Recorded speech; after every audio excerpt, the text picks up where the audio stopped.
C'était en 1976. Patrick Henry avait 23 ans, l'allure d'un jeune homme bien sous tout rapport.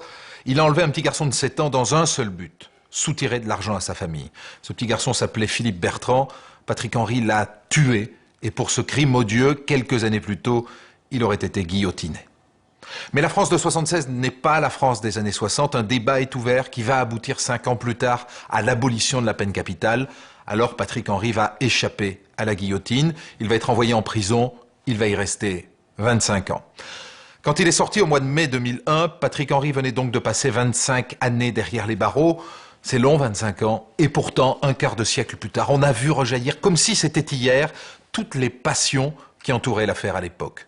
Sur l'affaire Patrick Henry, manifestement, les Français n'ont pas la mémoire courte. 30 janvier 1976, midi.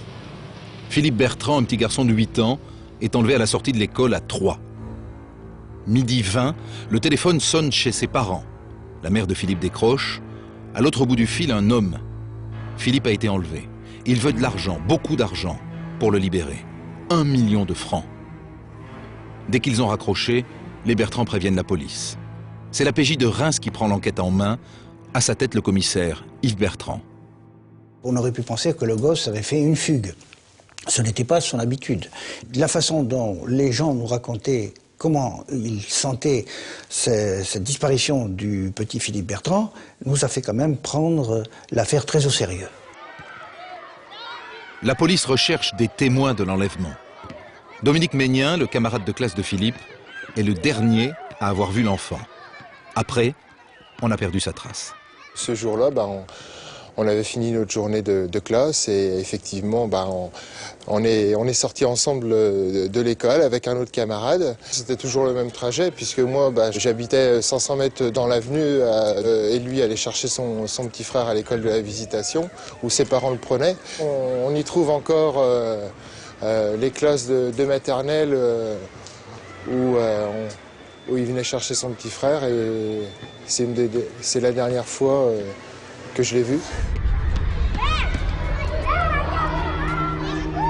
Alors, à partir de cet instant, nous avons monté un poste de commandement dans un des immeubles du commissariat central et j'ai commencé à faire venir tous les moyens de la police judiciaire pendant que des inspecteurs se rendaient tant à l'école, tant dans l'environnement, tant auprès des parents et des amis de la famille Bertrand.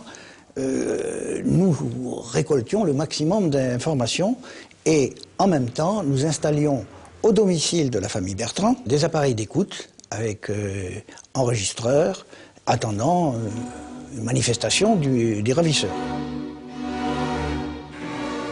L'après-midi passe, pas de nouvelles du ravisseur. À 18h16, le téléphone sonne à nouveau chez les Bertrand. Cette fois-ci, c'est le père de Philippe qui répond. Il parlait très bien, il était toujours très poli. Très poli, oui, tout. Jamais pas une menace, toujours sur le même ton, aucune menace, rien. Et en plus, ils m'ont répété quand même maintes fois qu'ils n'étaient pas des tortionnaires, que l'enfant était bien. Les policiers demandent alors à M. Bertrand de prolonger l'entretien avec le ravisseur le plus longtemps possible pour leur permettre de localiser l'appel. Cette conversation durera environ 19 minutes, je crois. Mais au bout de 7 minutes, les services techniques chargés des téléphones avaient repéré l'endroit d'où partait la communication téléphonique, à savoir une cabine de Bréviande. Immédiatement, instruction a été donnée à toutes les voitures de la PJ qui étaient présentes sur le parking du commissariat central de se transporter avec 3 fonctionnaires à bord, mais de ne pas intervenir. Ne pas intervenir, mais prendre le ravisseur en filature pour qu'il les mène jusqu'au lieu où est caché l'enfant. Sur le terrain, les hommes sont reliés par radio avec un poste de commandement de crise. Là sont réunis les policiers qui dirigent l'enquête, mais aussi des magistrats et des officiers de gendarmerie. Il faut faire vite. La vie de l'enfant est en jeu et l'individu, toujours en ligne avec la famille, peut raccrocher à n'importe quel moment. Mais 2 des véhicules du dispositif connaissent mal la région et ne parviennent pas à localiser la cabine. Au PC, on est de plus en plus nerveux. 18h28, une première équipe de police arrive enfin en vue de la cabine. La voiture se gare discrètement, le piège est tendu, le ravisseur n'est plus qu'à quelques mètres. Tout le monde était en place, tous les acteurs, quand brutalement est arrivée une estafette de gendarmerie avec 2 gendarmes à bord qui faisaient fonctionner leur gyrophare. L'individu qui était dans la cabine a immédiatement sauté dans le ravin qui se trouve à côté, traversé un ruisseau et a disparu dans le noir. Les policiers de la PJ sont restés surpris et ont demandé des explications qui avaient donné l'ordre de faire cette intervention. Et on s'est rendu compte que c'était le commandant de gendarmerie qui se trouvait avec le commissaire central, qui avait cru comprendre qu'il pouvait faire intervenir ces gendarmes qui étaient très proches de cette cabine téléphonique. Les gendarmes viennent de faire une très grosse bévue. Mais il y a une explication à cela. Au départ, ils ont voulu bien faire et aider les policiers à boucler la zone. Seulement voilà, on les a laissés partir sans leur avoir expliqué la stratégie. Il ne fallait pas arrêter le suspect, mais le filocher pour retrouver l'enfant. La proposition du commandant Robin était les gendarmes peuvent intercepter, si on trouve pas une autre solution, les gendarmes peuvent intercepter la personne qui est à l'intérieur de la cabine. Alors donc c'est clair, on aurait dû lui dire attention, n'interceptez pas, il n'est pas question puisqu'on veut suivre. Il est bien difficile pour un gendarme en tenue de suivre discrètement cette personne. Résultat de toutes ces maladresses, le ravisseur s'est envolé. Et avec les espoirs de retrouver rapidement le petit Philippe. Après cet événement, l'ambiance n'était pas au plus beau. Nous venions de rater quelque chose en pleine conversation entre les parents et l'auteur du kidnapping. Il fallait d'un côté arranger avec les parents, leur faire comprendre qu'il y avait eu peut-être ce raté, et pour quelles raisons il y avait eu ce raté. L'erreur avait été commise, il fallait endosser la responsabilité. On essaye de limiter l'impact de ce raté.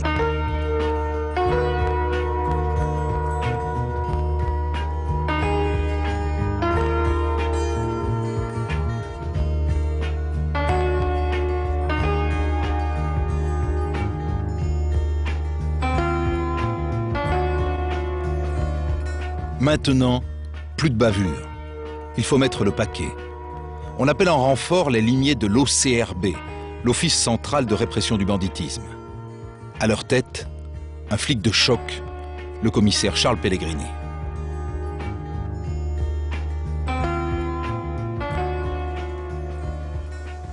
Monsieur Pellegrini, vous n'êtes pas dans l'affaire au tout début, c'est-à-dire lorsque le petit Philippe Bertrand a disparu, vous n'êtes pas dans l'enquête. En fait, j'arrive à la préfecture quand le préfet fait un débriefing ou une réunion extrêmement tendue, extrêmement pleine de stress, et où on doit commenter le départ, la fuite de Patrick Henry à cause de l'arrivée bruyante de l'estafette de gendarmerie. Vous arrivez et on vous dit, à partir de maintenant, Pellegrini, voilà.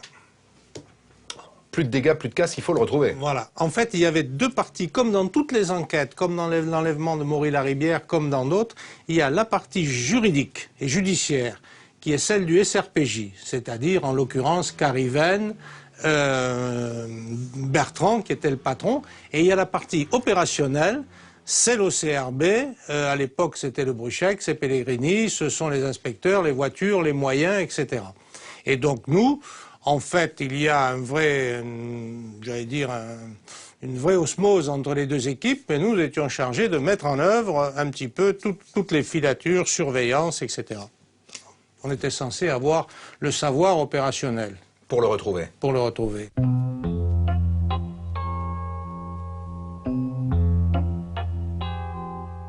L'affaire de la cabine téléphonique nous aura permis de voir qu'il s'agissait d'un homme assez jeune, puisqu'il avait quand même dévalé une pente et puis traversé assez rapidement le ruisseau, qu'il avait, d'après certaines lumières qu'on avait vues, ses cheveux, c'était un garçon qui devait être blond. On retenait aussi de cette opération que le gars connaissait bien d'ailleurs le coin, parce qu'il a vite disparu, d'une part. D'un autre côté, être resté aussi longtemps au téléphone démontrait une certaine maladresse, si vous voulez, et ce que n'aurait pas fait un professionnel ou des professionnels du kidnapping. Ce garçon était pour nous, commençait à avoir les traits d'un amateur.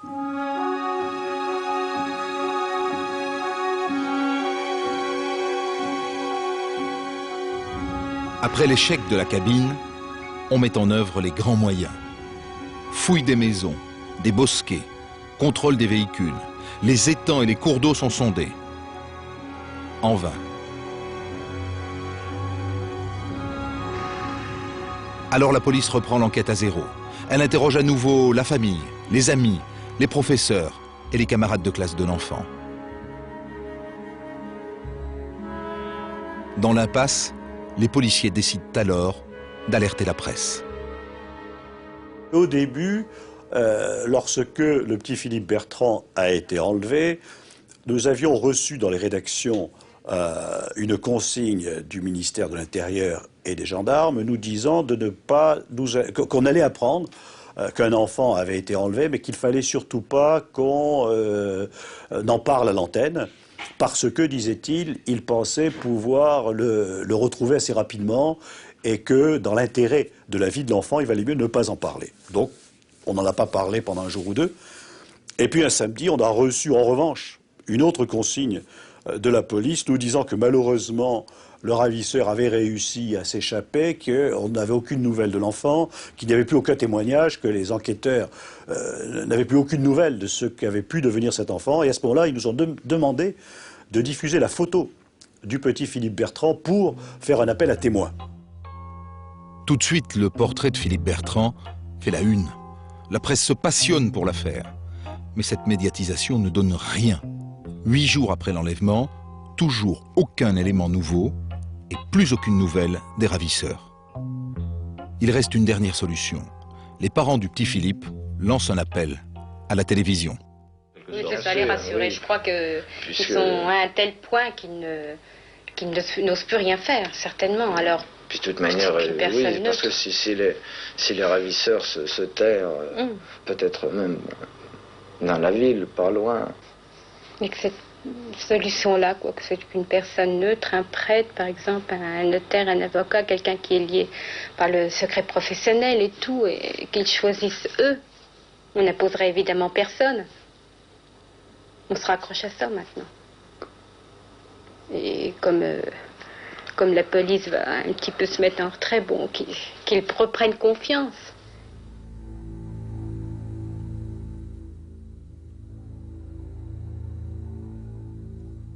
Trois jours plus tard, un gant de l'enfant est déposé dans la boîte aux lettres de l'abbé Cuny, un proche de la famille. À l'intérieur du gant, une enveloppe cachetée. Porter cette lettre aux époux Bertrand, ne prévenez pas la police, il en va de la vie de l'enfant. La lettre contient des instructions des ravisseurs. Monsieur et Madame Bertrand ont quelques heures pour réunir 1 million de francs en grosses coupures. Les Bertrand n'ont pas d'argent. C'est le grand-père de Philippe, Jean Larcher, une des 10 plus grosses fortunes de la région, qui fournit les fonds. Les billets sont rangés dans un sac de toile. Monsieur Bertrand doit maintenant suivre un itinéraire imposé par les ravisseurs. Direction Brienne-le-Château, à 40 km de Troyes.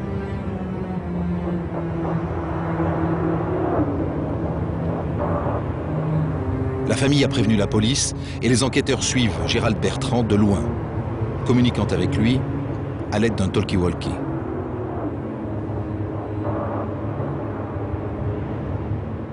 Notre première idée était bien sûr de mettre un policier dans la voiture avec monsieur Gérald Bertrand, mais la famille s'y est opposée. Gérald Bertrand ne voulait pas, il voulait être seul avec la somme d'argent. Il craignait que la présence du policier fasse que les ravisseurs ne viendraient pas au rendez-vous final.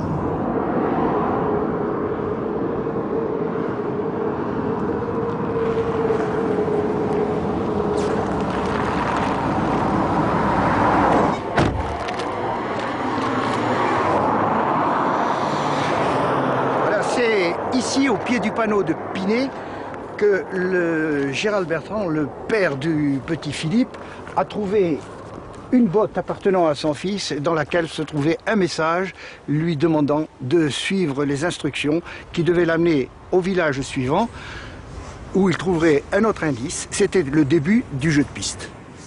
Terrible jeu de piste. À chaque étape, Gérald Bertrand découvre un vêtement de son fils. Un véritable calvaire. Monsieur Bertrand suit les indications à la lettre, toujours suivi par le véhicule de police. Tout faisait état. Les kilomètres défilent. Au bout de 2 heures de route, à minuit 5, dernière étape. Le parking de ce restaurant en bord de route.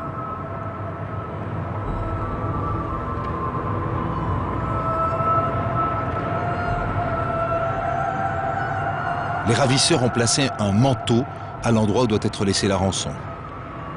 Monsieur Bertrand dépose l'argent, prévient les policiers et repart immédiatement vers Troyes. Les enquêteurs, eux, restent en planque, l'œil sur le sac qui contient la rançon. Ils se disent que peut-être les ravisseurs se trouvent à l'intérieur du restaurant, la mangeoire. Les policiers investissent l'établissement. Je dis au serveur, ben, ma parole, je dis c'est un quart qui arrive. 1 personne, 2 personnes, 3 personnes, 4 personnes, 5 personnes. Et là, c'est qu'ils disent, personne ne bouge, police judiciaire. Et le commissaire qui menait l'enquête, il m'a dit, nous faites pas des soucis, c'est en recherche pour le petit Philippe Bertrand qui a été enlevé et on ne sait pas, il y a quelqu'un qui est venu chez vous, peut-être ce soir, on pense qu'il s'est arrêté chez vous. Ils m'ont demandé, est-ce que vous savez qui est venu consommer? Ben, je dis oui, il y a eu telle personne, telle personne. Ah bon, est-ce que vous pouvez nous le décrire? Donc je l'ai décrit. Je dis oui, il y a telle personne qui est venue, il y avait des lunettes carrées et donc quelqu'un a fait le portrait robot. C'est peut-être le visage du coupable. Voilà enfin un premier indice.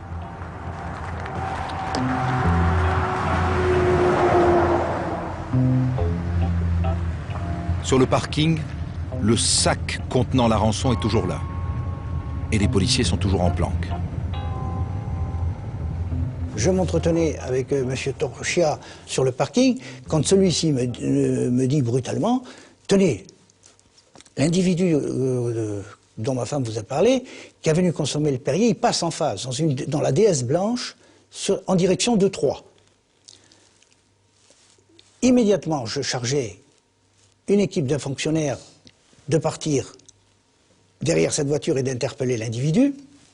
Moi-même, je me lançais à la poursuite avec des inspecteurs et j'emmenais avec moi le propriétaire d'établissement car il faisait nuit noire. Nous ne connaissions pas bien la région et comme c'est un monsieur du coin, je comptais sur lui pour nous diriger suivant les recherches.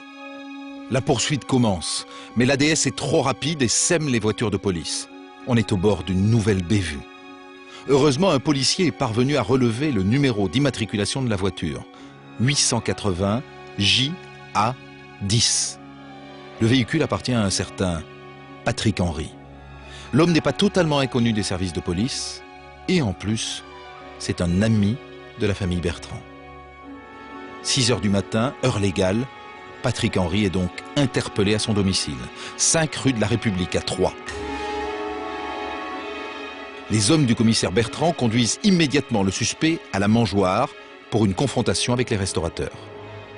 Les policiers sont venus et m'ont dit « Madame, voilà 6 personnes, vous allez montrer du doigt la personne qui est venue consommer chez vous si vous la reconnaissez. » J'ai dit « C'est lui ». J'avais l'impression qu'il me regardait en disant « Me reconnais pas ». Ça y est, elle va me montrer du doigt. Et ça fait une drôle d'impression. Nous venions d'avoir un nom, un individu connu des services de police et de justice, un type qui était sur les lieux où la rançon avait été déposée. L'interrogatoire de ce Patrick Henry commençait. Les flics de Pellegrini sont sûrs de tenir le coupable. Et pour le faire craquer, ils vont employer les grands moyens, un peu en marge du code de procédure pénale. Je pense qu'on est sur la fin de la garde à vue. Il doit être libéré le lendemain matin, en fin de matinée, et c'est la nuit. Et donc, on a plusieurs certitudes à ce moment-là. On a par exemple établi, en vidant le réservoir de sa DS ou de son idée Citroën avec le témoignage du pompiste, qu'il a consommé la quantité d'essence nécessaire et suffisante pour faire le trajet qu'il a fait. Donc il y avait un tas d'éléments, le fait qu'il connaissait la famille, etc. Donc on se focalisait un peu là-dessus. Et donc vous avez l'intime conviction du flic? Eh oui, ça existe quelquefois. J'ai l'intime conviction du flic, je ne suis pas tout seul, que c'est lui. Et comme il n'y a pas d'éléments et qu'il ne va pas avouer, on décide d'exercer une pression sur lui, d'essayer d'en savoir un peu plus sur ça. Et en fait, je pense que la magistrate avait les moyens de le mettre en détention préventive à l'époque, mais la question c'était, si l'enfant est toujours vivant, on ne se le pardonnera pas. S'il meurt faute de soins, s'il est caché quelque part, dans une forêt, que sais-je, dans une cave. Donc il y a un côté, il faut aller vite, quoi. Il faut aller vite. Il faut le faire craquer vite. Voilà, il faut le faire craquer vite, parce que de toute façon, on va être obligé de le libérer, parce que si on le retient et que l'enfant est toujours vivant, on ne se le pardonnera jamais. Alors qu'est-ce que vous faites? Je exerce des pressions psychologiques. C'est-à-dire, concrètement, on est donc à la police judiciaire? On est à la police judiciaire. Il sort de sa garde à vue, on l'amène en voiture un petit peu à l'extérieur de la ville et on lui dit ben voilà, on sait que c'est toi qui as enlevé l'enfant et donc maintenant, eh bien, il serait temps de nous dire comment tu l'as fait et où est l'enfant. Tout ça, on est où, physiquement? On est en forêt d'Hôte. Au milieu de la forêt? Oui, au milieu de la forêt. Il y a qui, là? Il y a Patrick Henry? Ah, il y a Patrick Henry et moi. Les autres, vous me pardonnerez de ne pas dire leur nom, quand même. Mais il y a d'autres policiers? Bien sûr. Et vous êtes tous convaincus que c'est lui? Et nous sommes tous convaincus que c'est lui, oui. Vous êtes dans la forêt? Voilà. Il fait nuit? Il fait nuit. Et là, vous lui dites quoi? Ben, je lui dis, il faut dire que où est l'enfant? Nous sommes convaincus que c'est toi qui as enlevé l'enfant. Et donc, il faut nous dire où est l'enfant, parce que ben, c'est pas bien ce que tu as fait là. En gros. Et lui, il dit quoi? Et lui, il dit oh, vous savez, j'ai pas de honte quelconque à le dire. Je l'ai menacé avec mon arme en lui disant mais c'était une pure pression psychologique. Et vous sortez l'arme? Voilà, et je lui dis, tu sais, ça peut très mal se terminer. Et il m'a dit, mais moi, vous pouvez me tuer si vous voulez. Vous allez tuer un innocent. Bon, j'avais aucune intention de le tuer, ni quoi que ce soit, mais bon... Vous sortez l'arme, vous la pointez vers lui? Oui, bien sûr. Vous tirez? Vous avez écrit que vous tirez? Alors, un jour, dans un livre. Si je l'ai écrit, ça doit être ça, oui. Mais je tire à côté, forcément. Vous tirez à côté? Ouais. Tout autour de sa tête, n'est-ce pas? Bon, tout autour, à côté, quoi. Hein? Et lui ne bouge pas? Il bouge pas une oreille. Il me regarde avec ses grands yeux clairs, et il me dit, tuez-moi si vous voulez, vous avez tué un innocent. J'avais jamais eu l'intention de tuer, d'ailleurs, c'est pas des choses qu'on fait pendant les gardes à vue, ça. C'est un coriace. Hein? Écoutez, j'en sais rien. Je ne sais pas si c'était un coriace ou si c'était un inconscient, honnêtement, encore aujourd'hui.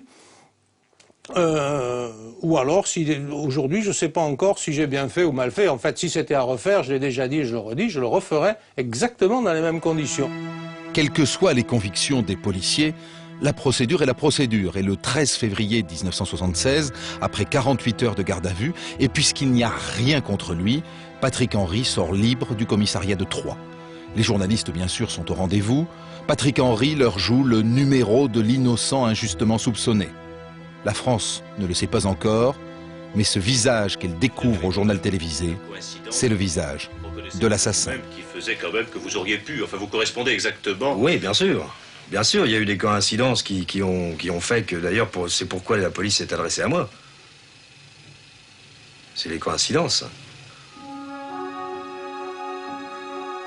Dans les jours qui suivent la fin de sa garde à vue, Patrick Henry mène une vie normale, Il voit beaucoup de journalistes à qui il répète toujours la même chose. Il est victime d'une erreur judiciaire. Un journaliste de France Dimanche le croise même en boîte de nuit. Pascal Giovanelli est très intrigué par cette affaire. Les policiers avaient en main la lettre de demande de rançon écrite par le ravisseur.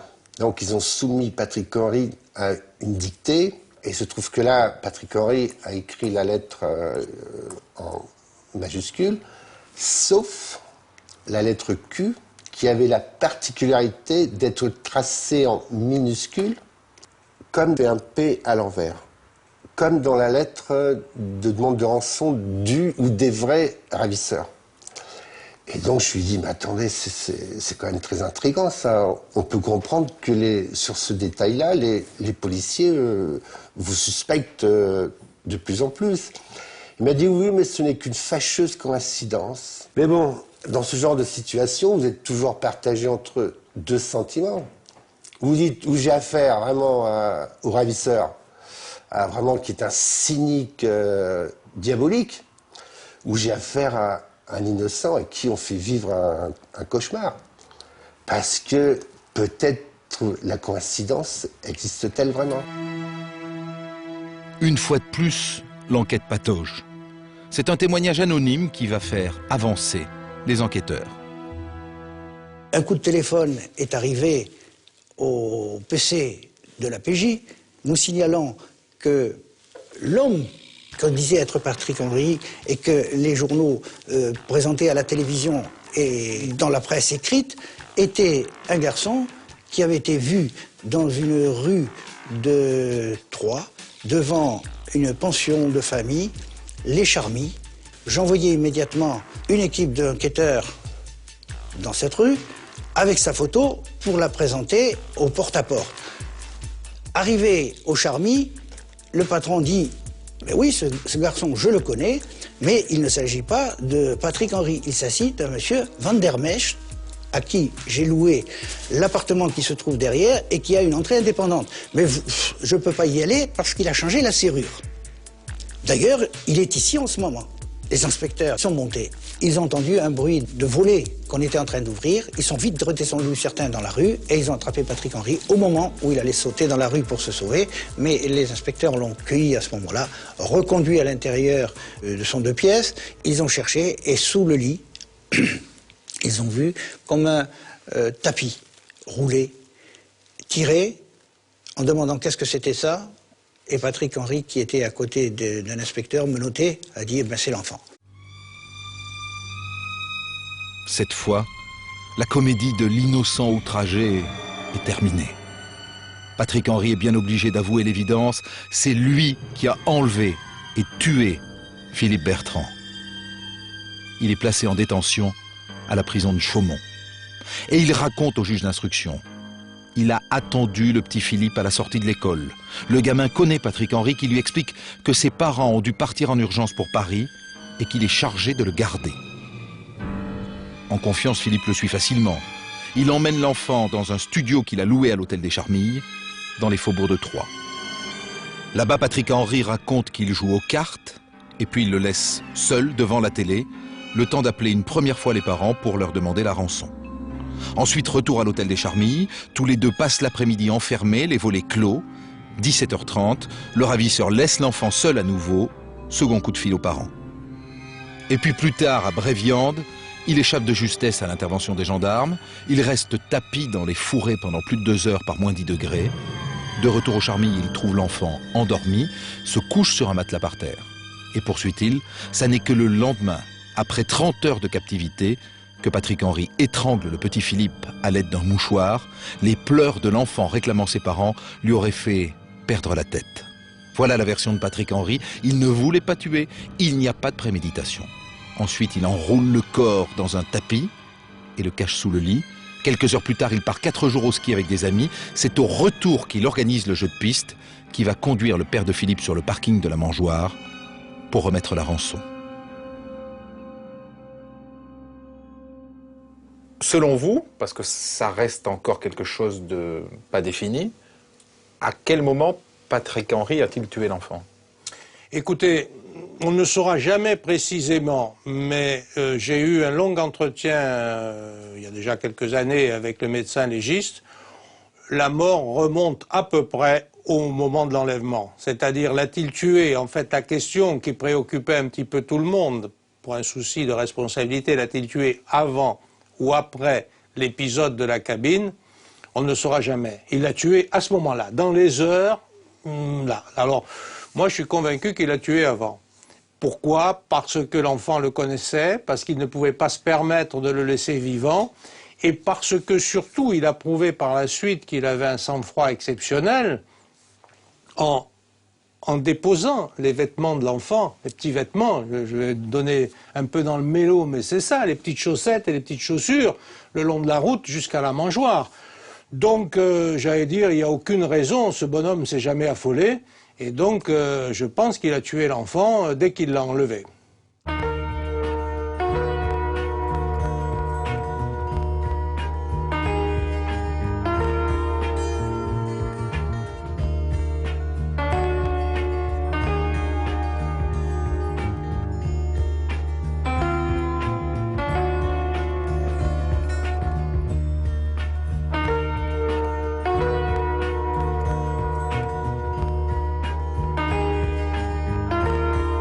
Dominique Rizet, pour comprendre l'émotion suscitée par le rapt et par le meurtre du petit Philippe Bertrand, il faut rappeler qu'à l'époque, il y a eu d'autres enlèvements d'enfants extrêmement célèbres et extrêmement médiatisés. Oui, Christophe, il faut se resituer dans le contexte de l'époque. C'est peut-être ça d'ailleurs qui a donné des idées à Patrick Henry. On est dans les années 70, le mal de l'époque, ce sont les enlèvements d'enfants. Il y a deux affaires qui ont été surmédiatisées. La première en 1960, c'est l'enlèvement d'Éric Peugeot, petit-fils du constructeur automobile. Les voitures, ouais. Il a 4 ans, il est enlevé près de Saint-Cloud alors qu'il joue dans un jardin d'enfants. Les ravisseurs demandent 50 millions de centimes, près de 80 000 euros. La rançon sera versée, Éric Peugeot est libéré dans Paris en pleine nuit, dans ce quartier, et donc il est indemne. La deuxième affaire dont on va beaucoup parler, elle se passe à Lyon en 1975. C'est encore un fils d'une famille richissime qui est enlevé. Il s'appelle Christophe Mérieux. Laboratoire Mérieux. Laboratoire Mérieux. De Lyon. De Lyon. Et il a 9 ans. Et là, les ravisseurs demandent 2 milliards de centimes. La plus grosse rançon jamais demandée en France. Plus de 3 millions d'euros. Les parents Mérieux versent la rançon. Le petit Mérieux est libéré. Tout s'est bien terminé. Ces ravisseurs sont ravisseurs. Enfin, l'un des ravisseurs est arrêté plutôt. Il est connu des services de police. On le surnomme la Carpe. Il ne donnera jamais les noms de ses complices. Alors qu'est-ce qui distingue l'affaire Philippe Bertrand des affaires précédentes, l'affaire Mérieux, l'affaire Peugeot? La personnalité de ses parents essentiellement, la personnalité de la famille. Alors, comparé à des Mérieux ou à des Peugeot, les Bertrand ne pèsent rien financièrement. Et là, cet enlèvement s'adresse à la France entière. Ça aurait pu arriver à n'importe qui. Les Français réalisent que ça aurait pu leur arriver. Ils s'identifient aux parents Bertrand. Ils s'identifient aux parents Bertrand, famille modeste. Deuxième élément, c'est le fait que cette affaire va feuilletonner pendant 18 jours, sans cesse, de rebondissement en rebondissement, et c'est ça qui va passionner les Français et qui va les bouleverser, le comportement de Patrick Henry et tout ce qu'on va découvrir ensuite de ses mensonges, de sa manipulation. Émotion qui culmine bien sûr au moment des obsèques du petit Bertrand, relatées par les journaux télévisés de l'époque.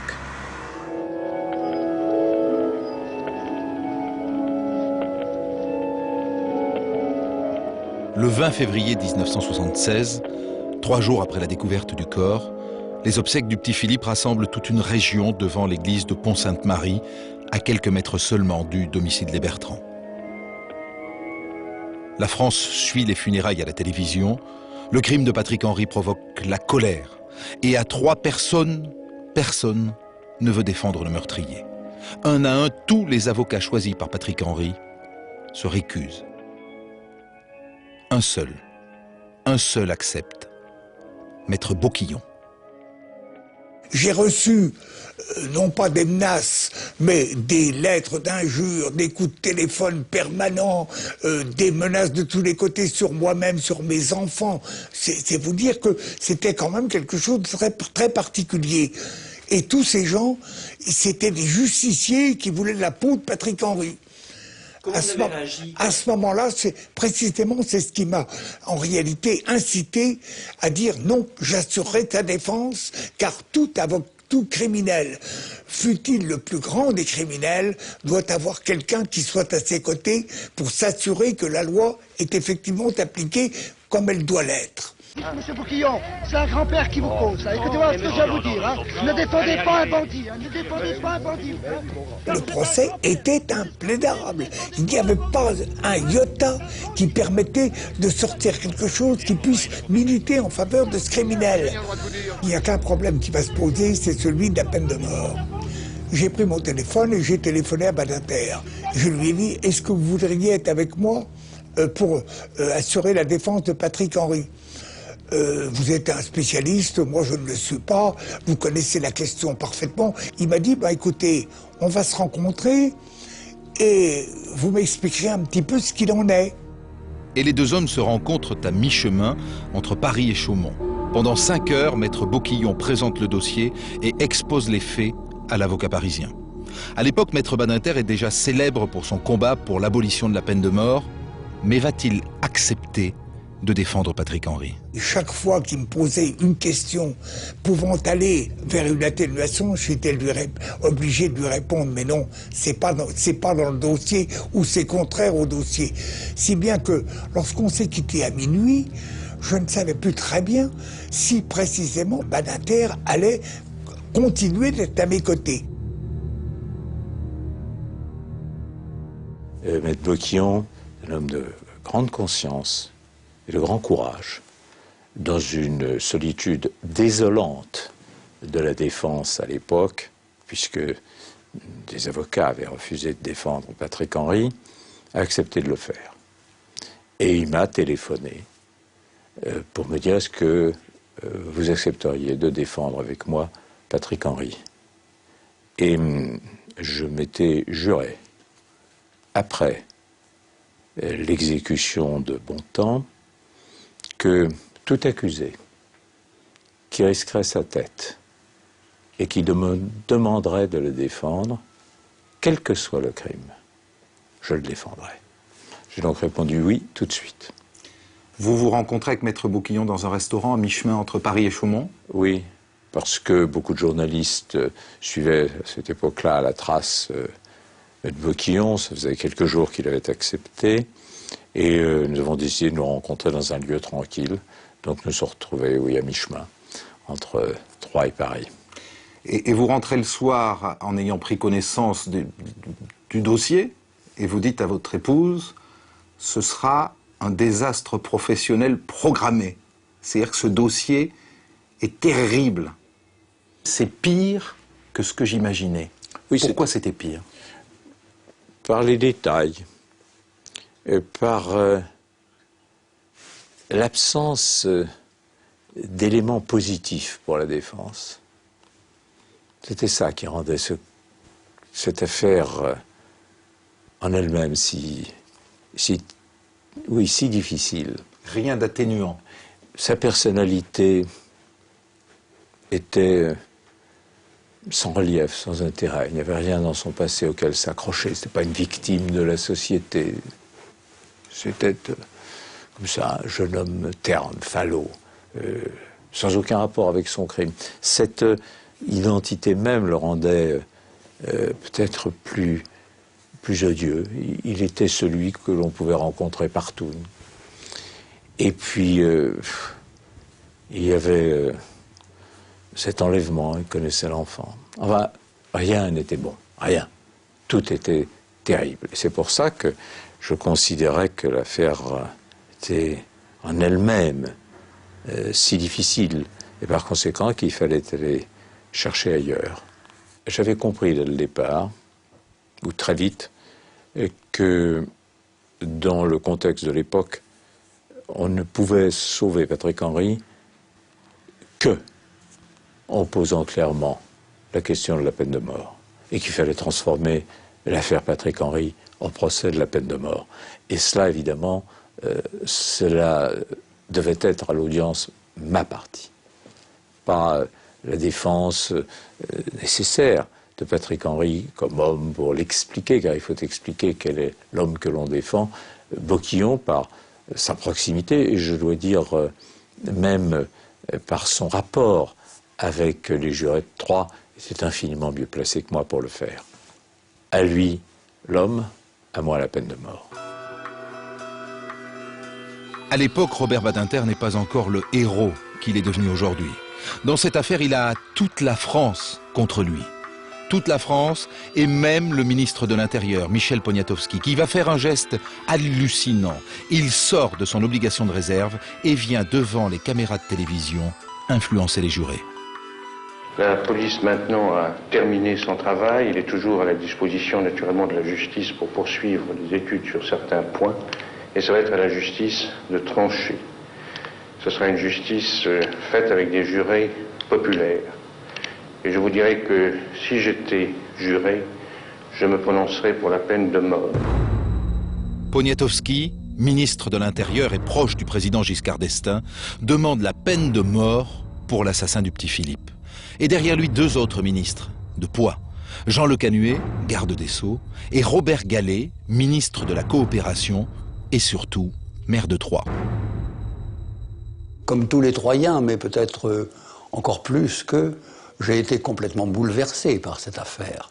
Bouleversé car, si vous voulez, quand on a des enfants, quand on voit autour de soi les gens, la terreur qui était celle des gens, à l'idée que ça puisse être leur enfant qui ait été enlevé.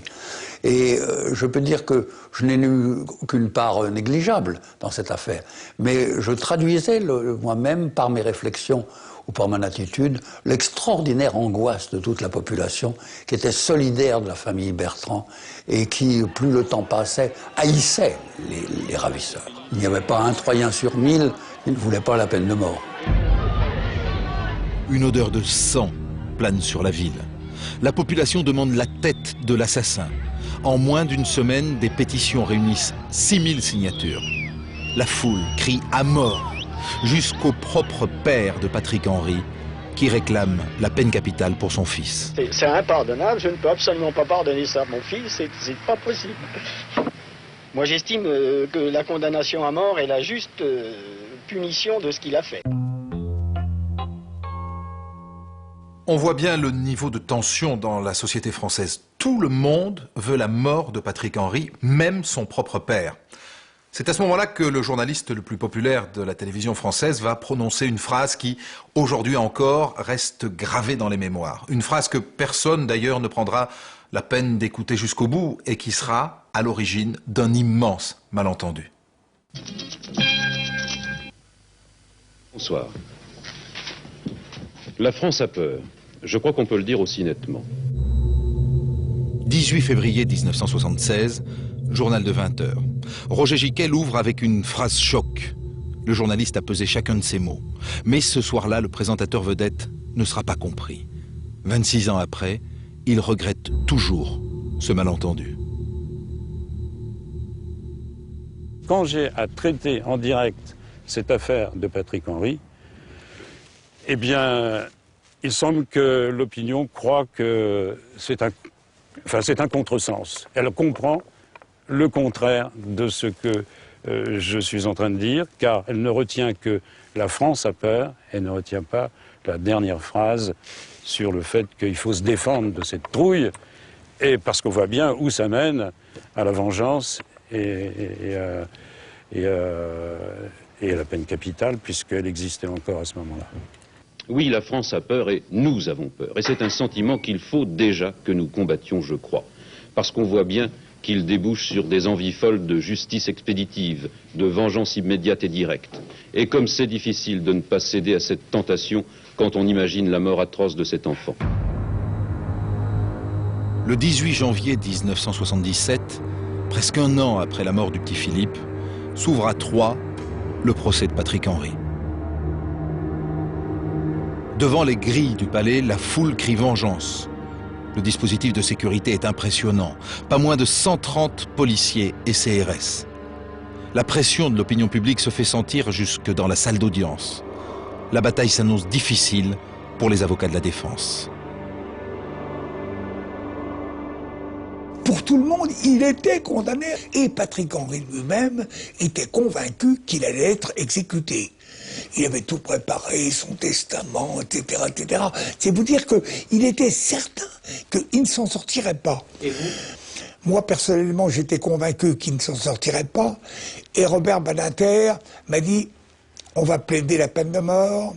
Je vais plaider la peine de mort, car je lui ai dit, mais effectivement, vous allez plaider la peine de mort. Mais moi, je vais essayer de représenter l'homme. Et c'est ce que j'ai essayé de faire, de dépouiller en disant, ben, c'est évidemment un criminel, mais un criminel, c'est un homme. Est-ce qu'il faut supprimer une vie?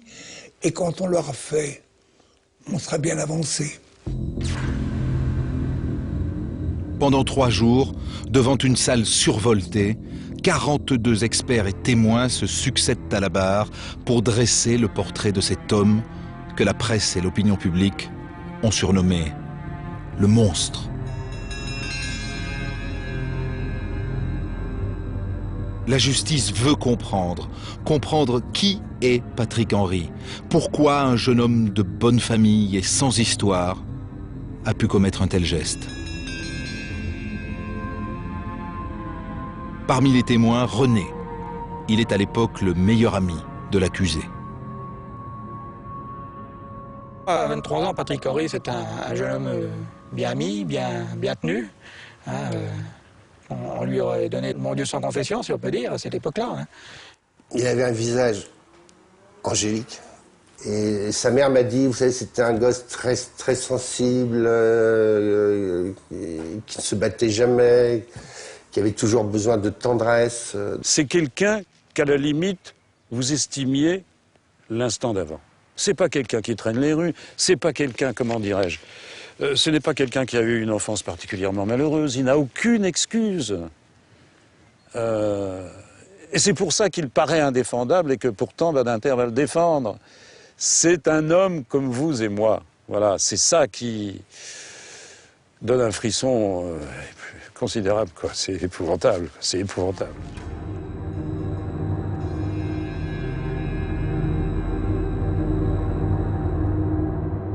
C'est quelqu'un qui était attiré par l'argent, par une vie peut-être meilleure, une vie plus facile. Les grosses voitures, il aimait beaucoup, par exemple, parler de la voiture du père de Philippe Bertrand, qui avait une Jaguar, je crois. Donc c'était quelqu'un, effectivement, qui cherchait à sortir de sa condition et qui cherchait à devenir une sorte de bourgeois de province, quoi. Il avait quand même un peu la folie des grandeurs. Il voulait toujours vivre un peu au-dessus de ses moyens. Il était toujours en costume, il était toujours en cravate, il était toujours bien mis, quoi, par rapport à l'équipe qu'on était. Patrick Henry, le petit artisan, avait contracté beaucoup de dettes. Et compte tenu de cette situation, la situation ne pouvait pas s'éterniser. Il fallait qu'il fasse autre chose, qu'il trouve un emploi salarié, ou alors qu'il trouve un débouché. Le débouché qu'il a trouvé était le débouché criminel. Le criminel affreux, puisque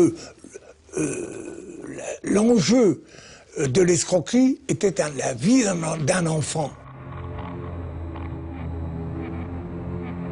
Il a sacrifié un enfant pour de l'argent. Et en plus, il est d'un cynisme incroyable. Il donne interview sur interview et part en vacances au ski alors que depuis plus de 2 semaines, il a caché sous son lit le corps du petit Philippe. Vous avez entendu les appels Bien du sûr, grand-père, de la mère? C'est sûr, oui. J'ai entendu l'appel du grand-père à la radio, la mère à la radio, non pas à la radio, à la télévision, la mère. Oui. Et quel a été votre sentiment quand vous entendez cet appel?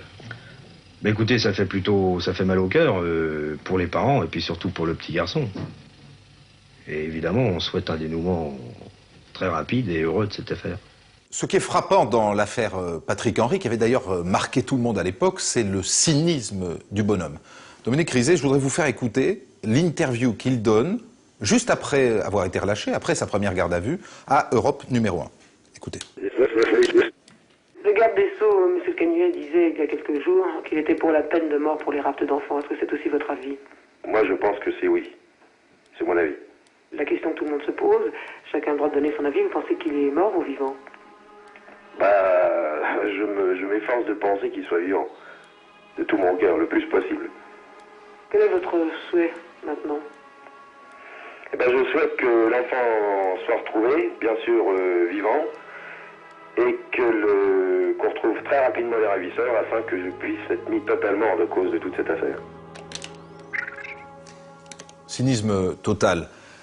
À quoi s'ajoute le fait que le bonhomme qu'on croit absolument vierge de tout passé judiciaire s'avère avoir un passé judiciaire. Il a même un casier judiciaire, Patrick Henry, au moment de l'affaire. Non seulement il fait preuve d'un cynisme épouvantable, mais à l'époque des faits, donc en 1976, il est déjà très connu de la justice pour une série d'affaires qui sont bien moins graves que l'enlèvement et le meurtre du petit Philippe Bertrand, pour 3 cambriolages d'abord qui ont été commis dans la région de Troyes. Il est représentant de commerce.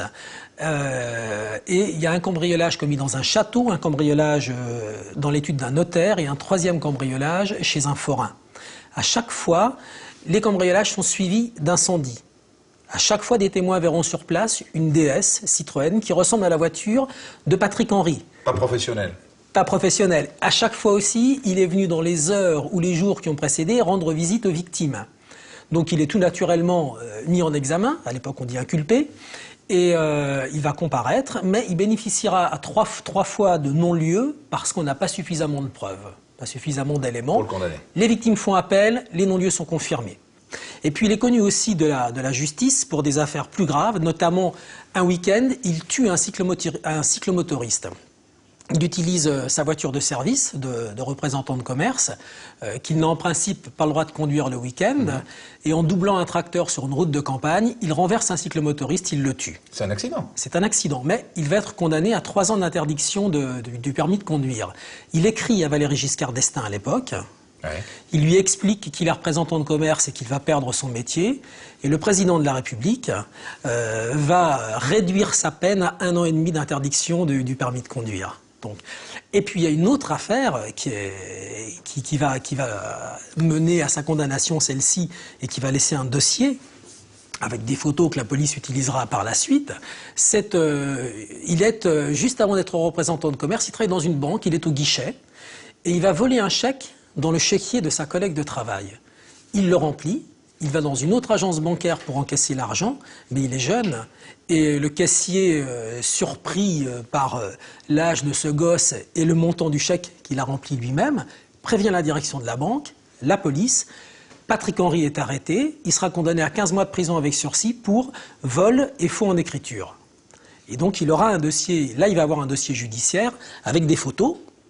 Et c'est ces photos que la police utilisera par la suite en 1976 pour démarcher les voisins dans la recherche du ravisseur du petit Philippe Bertrand. Ce qui est très intéressant aussi, c'est de savoir que l'affaire du petit Philippe Bertrand va permettre de remonter toutes les autres. La police judiciaire va perquisitionner le domicile des parents de Patrick Henry, et dans le grenier, on va retrouver, en 1976, des armes, carabines 22 long rifle, pistolets, chéquiers, des bijoux et divers objets qui ont été volés dans le château, dans l'étude du notaire et chez le forain. C'était donc bien Patrick Henry qui était l'auteur des cambriolages suivis d'incendies.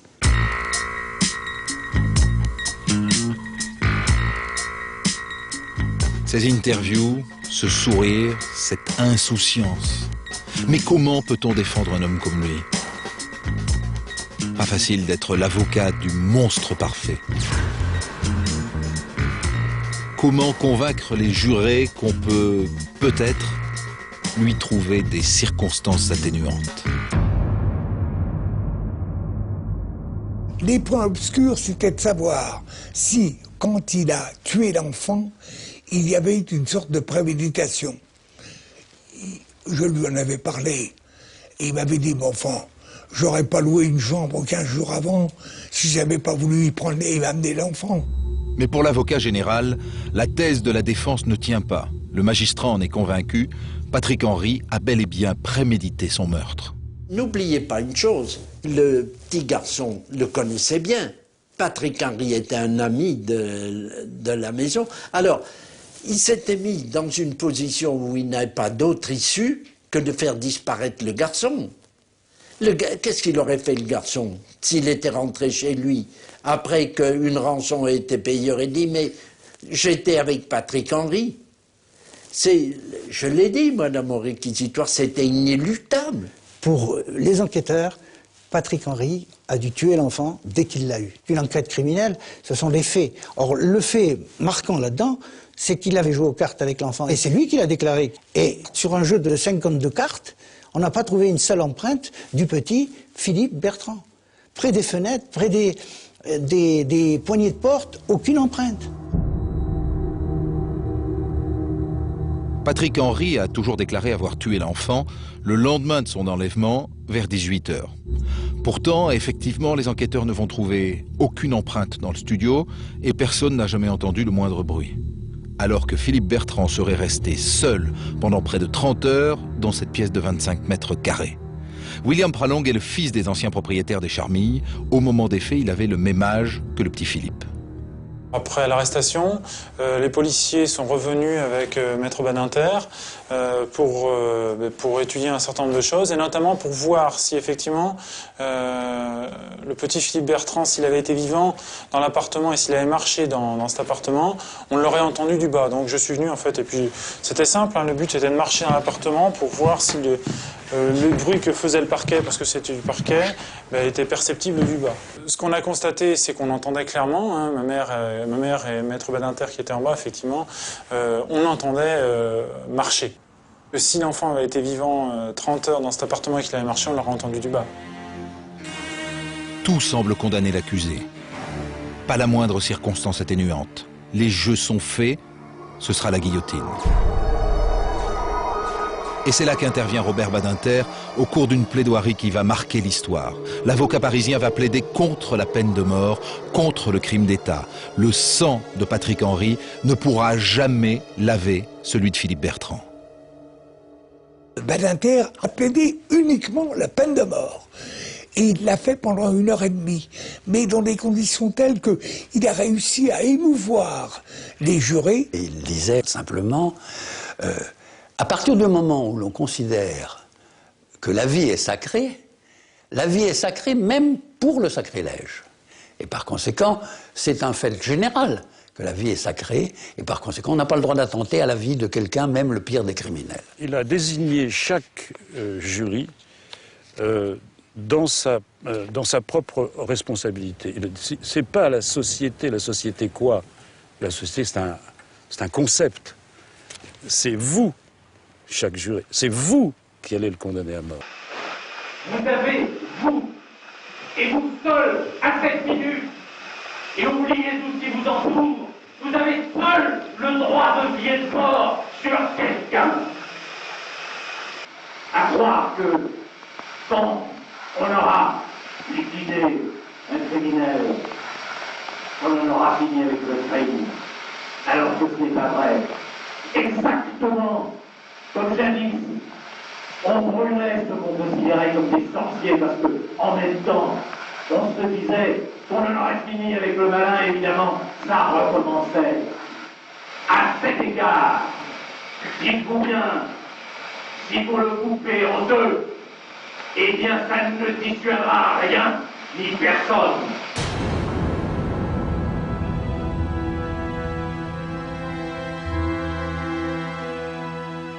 90 minutes de corps à corps avec les 12 membres du jury pour tenter de sauver la tête de son client. Il évoque l'exécution de Buffet et Bontemps, deux criminels qu'il a défendus et qu'il a vu mourir à l'échafaud. Il décrit le bruit de la lame qui tombe et coupe un homme vivant en 2 morceaux. Ce sont des instants où vous devez redescendre en vous-même complètement. Vous n'êtes plus attentif à ce qui se passe. Donc il y a une concentration... C'est quelque chose, vous comprenez, que, Dieu merci, les jeunes avocats ne connaîtront plus. Mais il faut mesurer ce que signifie à cet instant-là la défense. Il y a eu Patrick Henry, mais moi, j'en ai connu d'autres, 5, 6 que j'ai sauvés successivement. Vous avez derrière vous, mais à 1 mètre. Vous l'entendez respirer. Celui dont au même moment, l'avocat général demande la tête. Et moi, je savais que les facultés d'attention, d'émotion des jurés, elles ne sont pas inépuisables. En vérité, c'est quoi? C'est 45 minutes. 45 minutes dont on dispose pour sauver la vie d'un homme. Et si vous échouez, qu'est-ce qui reste? Il reste ce que je connaissais, la cellule est condamnée à mort, et pour finir, la guillotine sous le lait noir. Donc ce sont des moments inexprimables que ceux où vous entendez comme ça cette demande persistante de mort, et puis le souffle derrière vous de celui que vous défendez, et cette angoisse. Et à partir de là, il faut se lever et convaincre. Pendant l'attente du verdict, qu'ai-je pensé? J'ai fait le résumé dans mon esprit de tout ce qui s'était déroulé pendant 3 jours. Des témoignages, du réquisitoire, de la partie civile éventuellement, de l'interrogatoire du président. Et tout ça me tournait dans la tête, mais aboutissait à la même solution, ça sera une condamnation à mort. Après presque 2 heures de délibéré, les jurés reviennent dans la salle, l'accusé est là, les parents du petit Philippe aussi. Le président lit les réponses aux 8 questions posées. Patrick Henry, coupable d'enlèvement. Patrick Henry, coupable de séquestration. Patrick Henry, coupable de meurtre. Les réponses sont sans surprise. 8e et dernière question. Existe-t-il des circonstances atténuantes? La réponse est oui. Moi, je me suis affalé parce que j'étais très troublé. Le délibéré dure 1h30, ce qui est court. Assez court. Assez court, oui. Et vient l'annonce de la sentence. Saviez-vous, au moment où vous avez laissé les jurés entrer dans la salle, que vous aviez instillé le doute? Il y a un détail tout à fait étranger à l'affaire. J'avais dit à mon collaborateur François Binet, qui est toujours présent à ces grandes audiences, j'avais dit écoutez, prévenez-moi si vous entendez des camions de CRS entrer dans la cour du palais. Oui, pourquoi? J'ai dit parce que s'il n'est pas condamné à mort, on fera certainement venir des renforts de police. Et j'avais dit ça 3 jours plus tôt. Puis après, évidemment, le procès m'avait emporté. Et Binet, là, pendant le débat, il m'a pris à part, il m'a dit, vous savez, là, j'ai entendu, j'ai vu, les camions gendarmes sont arrivés. Et au même moment, la sonnette a retenti et les jurés sont rentrés. Et là, il y a eu un signe très remarquable que je n'ai jamais vu se démentir dans le cours de ces grands procès d'assises. Si le condamné a été condamné à mort, les jurés ne le regardent pas. Ils regardent vers le fond de la salle. Et là, la plupart des jurés l'ont regardé en entrant. Et ce signe-là, au moment où les questions commençaient, j'ai relevé. Mais vous savez, tout est allé très très vite. La surprise totale pour tout le monde lorsque le président lui annonce qu'il est condamné à perpétuité, quoi. Il aurait quand même mérité plus que ça. C'était peu cher payé pour ce qu'il avait fait. C'était un tollé général, des cris, des hurlements, à mort, les jurés des salauds, etc., etc. Ça a été un tollé, mais personne n'avait approuvé le verdict.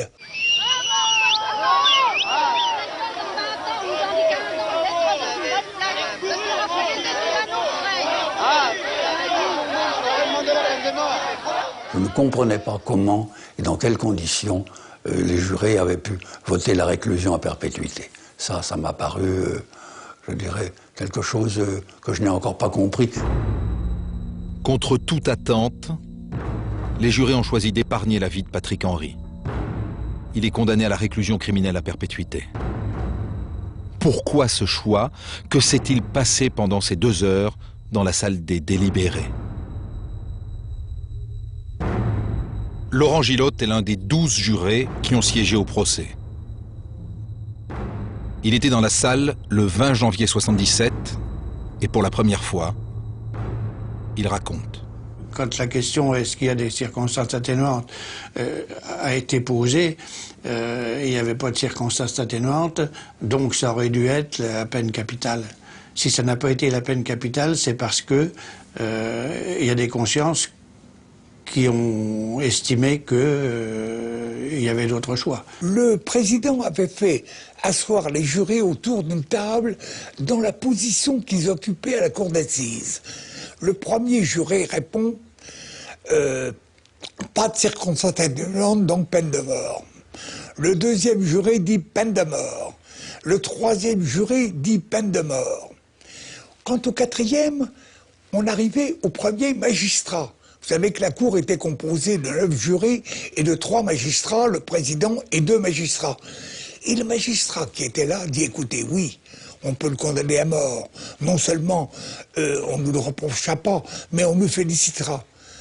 Mais croyez-vous qu'on leur a fait œuvre de justice parce qu'on leur a supprimé la vie d'un homme de 23 ans? Moi, je vote contre. Ils ont voté et ça s'est tenu à une voix. Patrick Henry a eu la vie sauve à une voix.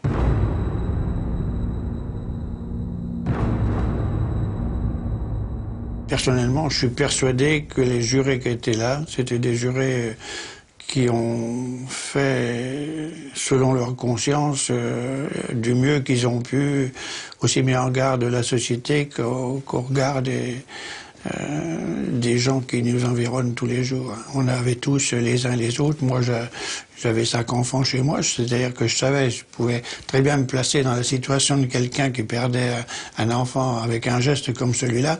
Donc moi, je crois que chacun des jurés à sa manière, avec sa conscience, a fait son choix.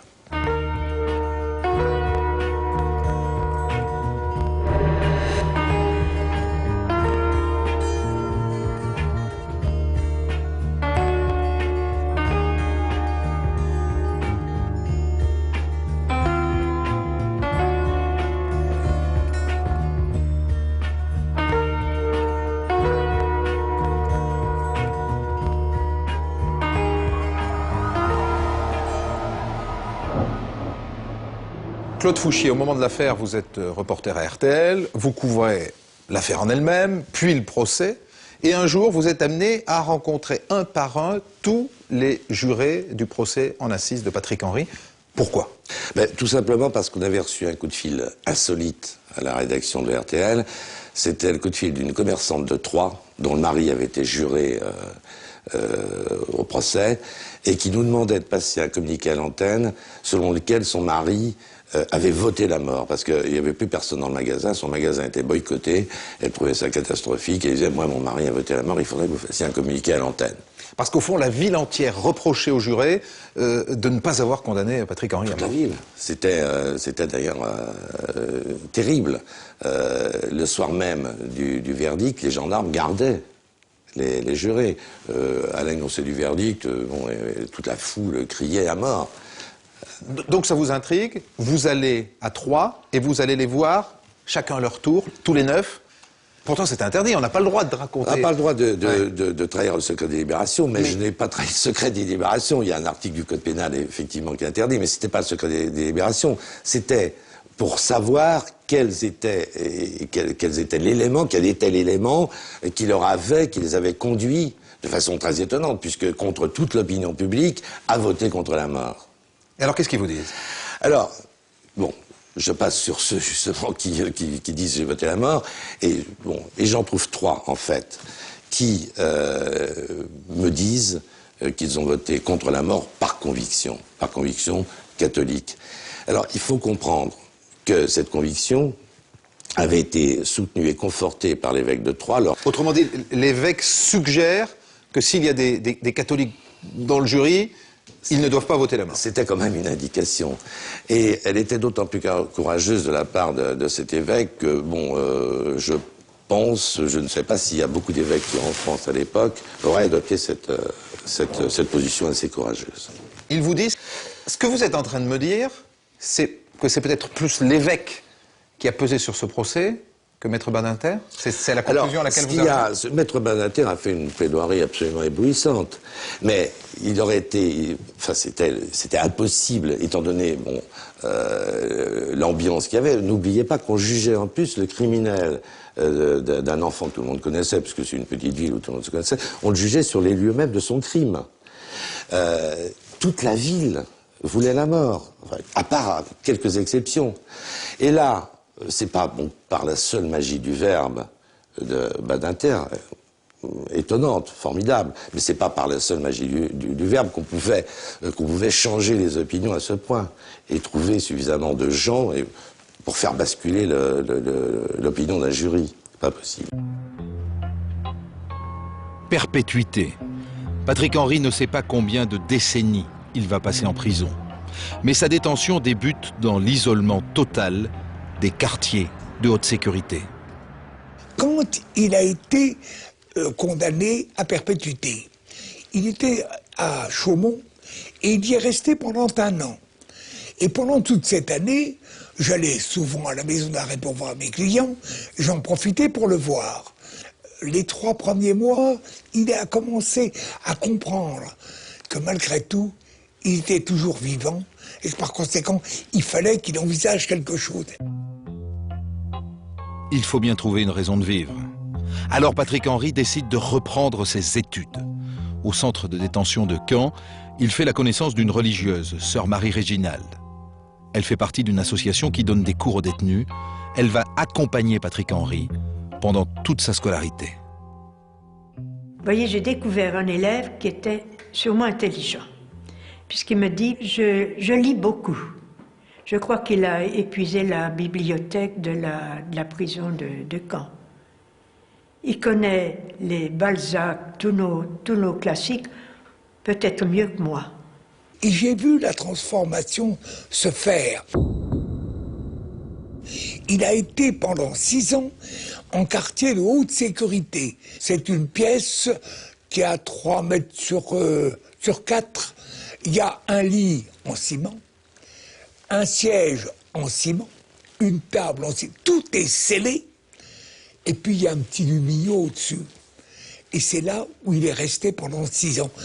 Tous les gardiens de prison m'ont dit, ceux qui restent plus de 15 mois en quartier de haute sécurité, quand ils sortent de là, ils sont un peu dérangés.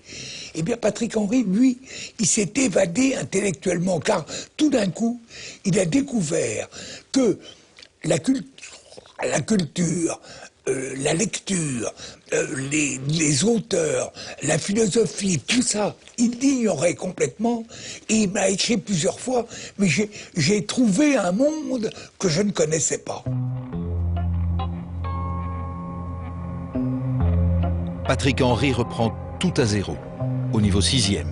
Lui qui avait accumulé les échecs scolaires passe un bac scientifique, un diplôme d'informatique et enfin une licence en mathématiques. Petit à petit, il se reconstruit.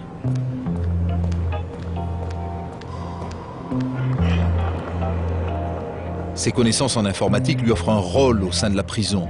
Il devient responsable d'une petite imprimerie au cœur de la détention. C'est comme ça qu'il va rencontrer Charles Corlet, un gros imprimeur de la région. Et j'avais été appelé par l'Artec, qui est l'imprimerie du centre de détention de Caen, pour des questions techniques purement. Et puis ça m'a permis de rencontrer un tas de gens. Donc Patrick Henry, je l'ai rencontré à cette occasion-là. Bon, c'était avec les autres, point. Et puis bien sûr, mes visites ont perduré pour d'autres éléments, notamment essayer de m'occuper de détenus qui allaient sortir, leur trouver un emploi. Et ça m'a permis de discuter avec lui, puisque s'occuper de l'informatique, donc de la mise en page, d'un tas d'éléments intéressants pour le métier, le pré-presse. Et puis un jour, il me demande, mais M. Corlet, si un jour j'étais en sortie, est-ce que vous pourriez m'embaucher. Et j'avais répondu, pourquoi pas? Pourquoi pas? C'était resté là. Ensuite, le temps passe, alors il revient vers l'embauche, parce qu'il fallait un écrit. Alors, est-ce que vous êtes toujours d'accord? Je dis, écoutez, à partir du moment où je vous dis oui, rien ne me fera changer. Et je lui dis, oui, je vous créerai un emploi, je ne sais pas où, comment, mais je sais que je créerai un emploi pour vous.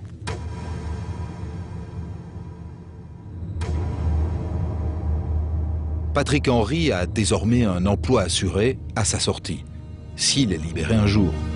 Condamné à la réclusion criminelle à perpétuité, par le jeu des remises de peine, le meurtrier est en droit de demander une libération conditionnelle à partir de sa 15e année de détention. Il a donc fait une demande. La première, on savait qu'elle ne serait pas admise, parce que le délai n'était pas assez long. Et puis, après ça,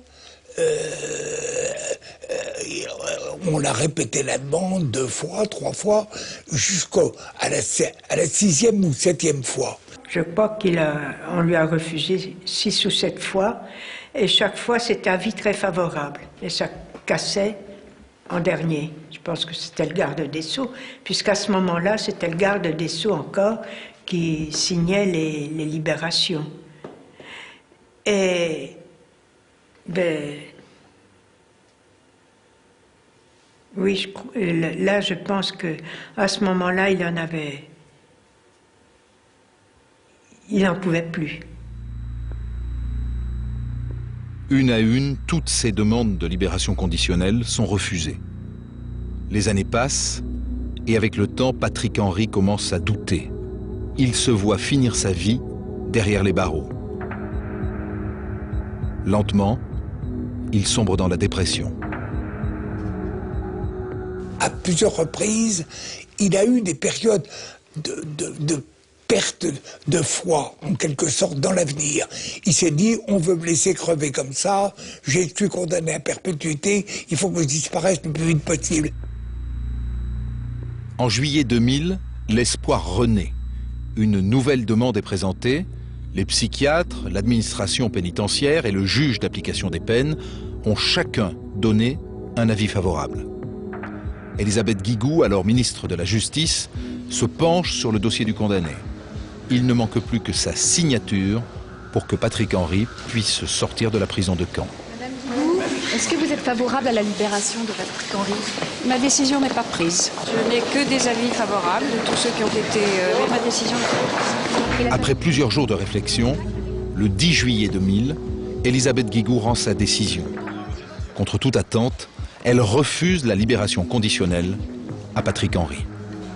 Elisabeth Guigou, je l'ai considérée comme quelqu'un qui n'avait rien d'humain et qui n'arrivait pas à se mettre dans la peau de quelqu'un qui pouvait tout de même, disons entre guillemets, s'être racheté. Elle a pensé que cela pouvait être néfaste à sa politique et à elle-même. C'est tout. C'est de la politique pure. Si Elisabeth Guigou a refusé la libération, ce n'est pas parce qu'elle veut qu'il reste en prison à vie. Elle sait simplement que la loi est en train de changer, que bientôt ça ne sera plus le ministre qui aura le dernier mot, mais une commission d'experts et de magistrats. Elle ne fait qu'anticiper le changement. Alors, c'est vous qui déposez l'ultime demande de mise en liberté, celle qui va réussir et qui va aboutir à sa libération de prison. Quelles sont vos cartes maîtresses, vos arguments pour demander cette mise en liberté? On a toujours traité Henry comme un homme qui ne méritait aucune forme de bienveillance et aucune forme de compréhension. Et on s'est trompé. Et on s'est trompé. Donc 25 ans, c'était trop. Mais alors combien? Alors, combien, ça n'a pas de sens. Ce que je peux dire, c'est que dans le cadre des lois qui nous régissent, puisque la peine perpétuelle est légale, et il a donc subi une peine légale, les gens qui ont suivi son itinéraire en prison ont dit très vite qu'au moment où la libération conditionnelle était devenue possible, il pouvait sortir. Autrement dit, si on l'avait fait sortir il y a 10 ans, on n'aurait pris aucun risque supplémentaire et on aurait permis à cet homme qui le méritait de retrouver une vie, sinon normale, du moins acceptable. Comment pouvez-vous nous dire que 25 ans n'étaient pas nécessaires pour Patrick Henry. Pourquoi?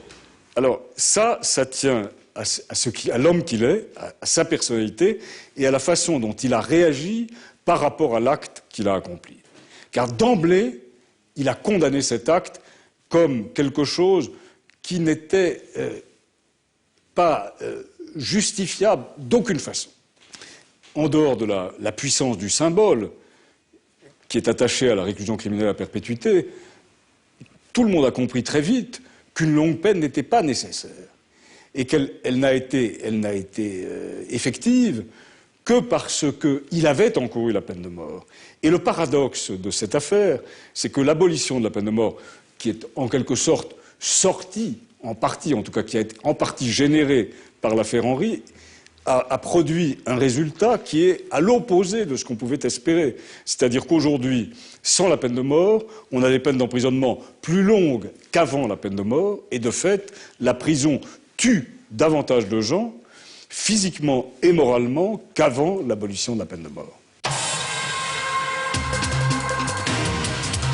C'est sans aucun doute l'une des affaires criminelles qui a le plus bouleversé la France et aujourd'hui encore, elle devrait provoquer de nombreuses réactions.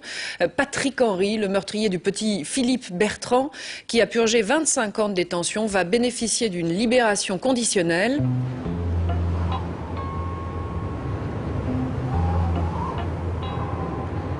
Le 15 mai 2001, après avoir passé la moitié de sa vie en prison, Patrick Henry est libre. Et pourtant, 26 ans plus tard, il faut se rendre à l'évidence, tout le monde n'est pas d'accord avec cette libération. Beaucoup ne comprennent pas cet imprimeur qui lui a promis du travail. Quand on a su que j'employais Patrick Henry, ça a commencé par des conversations téléphoniques assez dures et ensuite du courrier qui arrivait tous les jours avec des lettres de menaces, d'autres d'encouragement. Mais il y en a certaines qui ont été très difficiles, si vous voulez, à accepter. Quand vous voyez, par exemple, que l'on m'écrit « Monsieur le monstre, oui, monstre que vous êtes, etc. » Pendant 2-3 jours, je me suis quand même posé des questions. Je me dis « Est-ce que tu as bien fait? Est-ce que tu as mal fait ?» Mais quand c'est parti, il faut aller jusqu'au bout. En quelques semaines, l'imprimeur reçoit plus de 600 lettres de menaces et d'insultes. Malgré ces pressions, Charles Corlay tient bon. Il confirme la promesse d'embauche faite aux condamnés. Patrick Henry est définitivement intégré dans l'entreprise. Mais dans la société française, le débat court toujours. Fallait-il libérer Patrick Henry?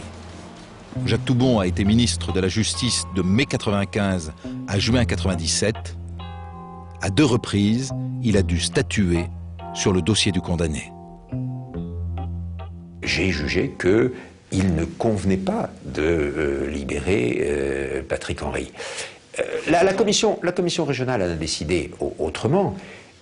Je ne peux pas dire, à partir du moment où la décision ne m'appartenait pas et n'appartenait plus au ministre, mais appartenait à une commission régionale, je ne peux pas dire la décision qui a été prise par la commission régionale est bonne ou mauvaise.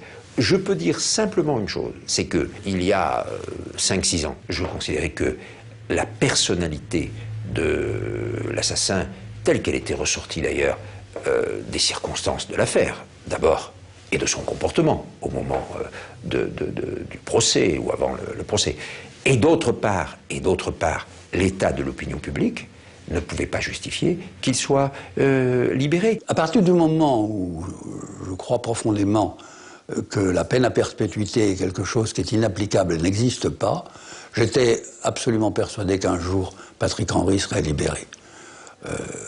Malgré tout, quand j'ai réagi à la libération de Patrick Henry, j'ai pensé à la famille Bertrand, j'ai pensé au Philippe Bertrand, j'ai pensé à mon ami Larcher, j'ai revécu toute cette chose, et je me suis dit que, mettons très simplement, un monstre comme lui avait bien de la chance d'avoir échappé à la sanction de la société. Voilà, Patrick Henry est libre. Et on se dit que son intérêt, 26 ans plus tard, serait de se fondre dans la société.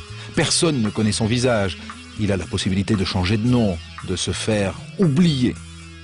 Il va faire tout l'inverse, aller savoir ce qui lui passe par la tête. Au lieu de se faire oublier, il veut au contraire se rappeler à notre mémoire. Il veut écrire un livre et montrer son nouveau visage à la France. Guy Birenbaum, vous avez été amené à rencontrer Patrick Henry qui veut éditer un livre, et ça tombe bien, vous êtes éditeur. Comment ça se passe? Écoutez, c'est une rencontre qui m'a beaucoup marqué, et de toute façon, je ne serai pas l'éditeur de Patrick Henry, mais je me souviendrai toujours de cette rencontre. Ça se passe à Caen. Il pleut, il fait mauvais, et je me dis, je pars en voiture, et je me dis, je vais rencontrer Patrick Henry. Et on a rendez-vous donc à la gare de Caen, et tout d'un coup, un type vient vers moi, et il était au téléphone, et il me dit, bonjour, je suis Patrick Henry, il continue sa conversation, et puis il me rejoint après. Me voilà en train de marcher dans Caen avec Patrick Henry. Et moi, je peux pas m'empêcher, je suis assez direct, et je dis à Patrick Henry, excusez-moi, mais il y a un truc que je ne comprends pas, je vous le dis tout de suite, je sais pas combien de temps on passera ensemble, mais je vous le dis, je ne comprends pas pourquoi vous voulez vous faire connaître, vous êtes méconnaissable. Physiquement? Physiquement. Pourquoi voulez-vous donner la possibilité à des gens de vous reconnaître, puisqu'à partir du moment où vous entrez dans le barnum médiatique d'écrire un bouquin, vous allez faire de la télé, vous allez être pris en photo. Je ne savais pas à l'époque qu'il y aurait une interview dans un magazine. Donc voilà, je lui dis très franchement, je ne comprends pas. Pourquoi vous remettre sous le regard des parents qui, depuis le procès, et même au procès d'ailleurs, n'ont jamais parlé, jamais rien dit? Pourquoi vous exhiber sous leur regard, alors que je pense qu'ils ont envie de vous oublier, qu'ils ont certainement pas envie, en tout cas, de vous voir traîner sur les plateaux de télévision ou dans les journaux?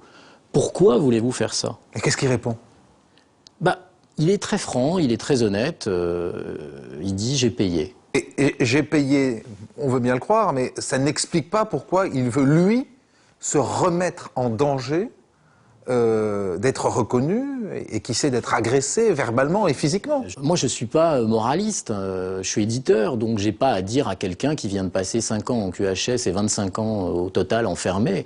Et en même temps, on a envie de lui dire, bon d'accord, mais vous avez tué un enfant. Et ça, il en parle pas. Il veut pas parler de ça. Écoutez, moi, il m'en parle pas. J'essaye un peu, mais en même temps, c'est extrêmement délicat. Je me sens pas à ce moment-là dans la situation de lui demander d'en parler.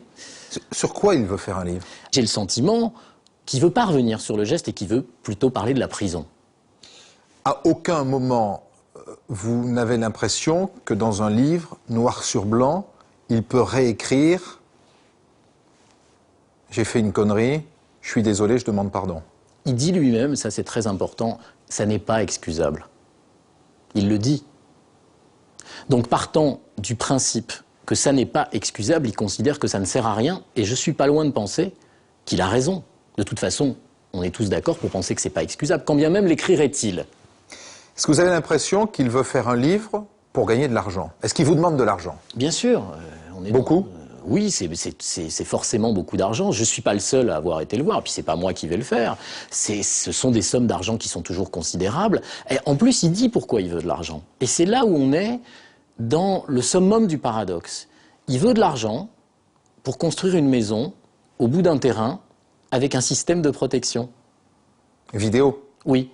Donc je dis, mais ce serait peut-être plus simple de ne pas s'exposer. Il n'y a pas besoin de système de protection puisque vous n'êtes pas reconnaissable. Après cette rencontre, Patrick Henry donne une interview à Paris Match et le paradoxe explose au grand jour. C'est exactement ce qu'il ne fallait pas faire. Et je ne me suis pas fait faute de lui dire qu'il prenait des risques énormes. Alors, ce qui devait arriver, arrive. Au mois d'avril 2002, Patrick Henry accorde une interview à Paris Match et accepte d'être photographié. Le voilà à nouveau en pleine lumière.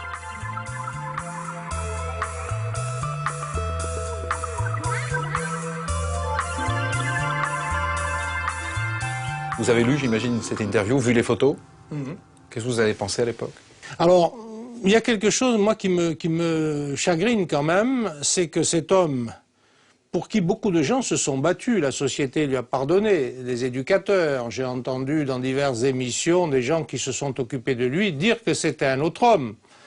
Eh bien, ce n'est pas un autre homme. Je ne dis pas que demain il tuerait encore un enfant, pas du tout, mais je veux dire que lui n'a pas changé. Il est resté égal à lui-même, et maintenant, encore une fois, je ne serais pas étonné qu'il aille d'interview, en bouquin, en photo, en disant, voilà, j'ai payé ma dette à la société, qu'on ne m'embête plus.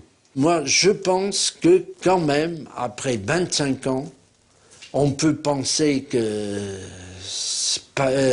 Patrick Henry n'est pas le même homme que celui qu'il était quand il avait 22, 23 ans. On se dit qu'il a le droit de se racheter. C'est tout, il a le droit maintenant de montrer qu'il est un homme. On ne rachète pas un crime comme celui-là, ça n'existe pas. Mais on peut se transformer, être un tout autre individu. Je crois que c'est ce qu'il est advenu. Souvenons-nous de cette phrase prononcée par Patrick Henry dans les minutes qui suivent le verdict. « Vous ne le regretterez pas ». Il avait 23 ans à l'époque, il vient de passer 25 ans en prison. C'est maintenant qu'il peut tenir sa promesse. Mais dans la nuit du 5 au 6 octobre 2002, coup de théâtre. La rechute de Patrick Henry, placé en libération conditionnelle après 25 ans de prison pour assassinat. Il vient d'être arrêté en Espagne avec 10 kilos de hashish. C'est au péage de Sagunto, près de Valence, que Patrick Henry est arrêté pour un simple contrôle de routine. Dans son coffre, 10 kilos de cannabis acheté au Maroc qu'il tentait de faire passer en France. Son arrestation provoque une immense polémique sur la réinsertion des longues peines, d'autant qu'il a déjà été arrêté 4 mois plus tôt pour vol à l'étalage commis dans un magasin de bricolage. Dès lors, tout le monde se pose la question, fallait-il libérer Patrick Henry? Il a trahi tout le monde. C'est extrêmement grave, extrêmement grave. Bon, le meurtre qu'il avait commis était des plus honteux, et celui qui vient de commettre, pour moi, le transport de drogue m'a choqué profondément, car c'est encore pour tuer des enfants où on est, et pour de l'argent. Je considère que la décision de mettre en liberté était la bonne décision, elle reste bonne, elle est intervenue selon moi trop tard, et il faut considérer que Patrick Henry porte sur ses épaules d'abord les 25 ans de réclusion, et puis une pression médiatique délirante. Près d'1 an et demi après sa libération, Patrick Henry est donc de retour derrière les barreaux. Il est incarcéré à la prison de Valdemoro, près de Madrid. La France demande immédiatement son extradition, car en plus du trafic de drogue, Patrick Henry a violé les conditions de sa libération conditionnelle. Il a quitté le territoire français sans demander l'autorisation du magistrat chargé de son suivi. Mais Patrick Henry ne veut pas rentrer en France, alors il engage une bataille judiciaire pour rester en Espagne. Et 1 mois après son arrestation, alors qu'il est encore emprisonné, son livre « Avez-vous à le regretter ?» est publié. Un ouvrage dans lequel il raconte sa vie et ses années de détention, et pour lequel il a touché 150 000 € d'avance sur ses droits d'auteur. Que Patrick Henry soit libéré me paraît normal, mais que par ailleurs on exhibe complaisamment ses états d'âme, pour être très clair, on s'en fout des états d'âme de Patrick Henry. Là encore, une polémique s'engage. Fallait-il oui ou non publier le récit du criminel Patrick Henry? Considérer qu'aujourd'hui Patrick Henry n'avait ou pas le droit de faire un livre, ou pas le droit, s'il faisait un livre, de signer un contrat d'édition dans des conditions qui sont les conditions de tout auteur qui signe un contrat d'édition, c'est considérer qu'aujourd'hui encore, Patrick Henry n'est pas un citoyen à part entière. Finalement, le 16 avril 2003, Patrick Henry est extradé vers la France après 6 mois de détention en Espagne, délai record. Il passe sa première nuit en France à la maison d'arrêt de Caen, dans l'attente d'être jugé. Et le 22 juillet 2003, il est condamné à 4 ans de prison ferme et à 20 000 € d'amende pour transport de drogue, une peine qui est confondue avec sa réclusion criminelle à perpétuité. Patrick Henry fait appel, mais 3 mois plus tard, la peine est confirmée. Il reste en prison. Dans une interview donnée à l'Express pendant sa détention en Espagne, Patrick Henry a tenté d'expliquer son geste.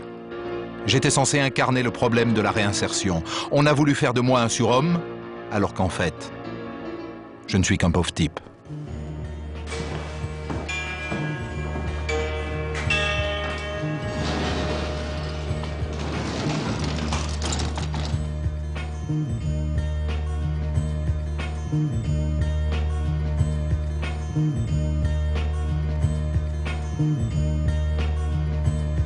Mm-hmm.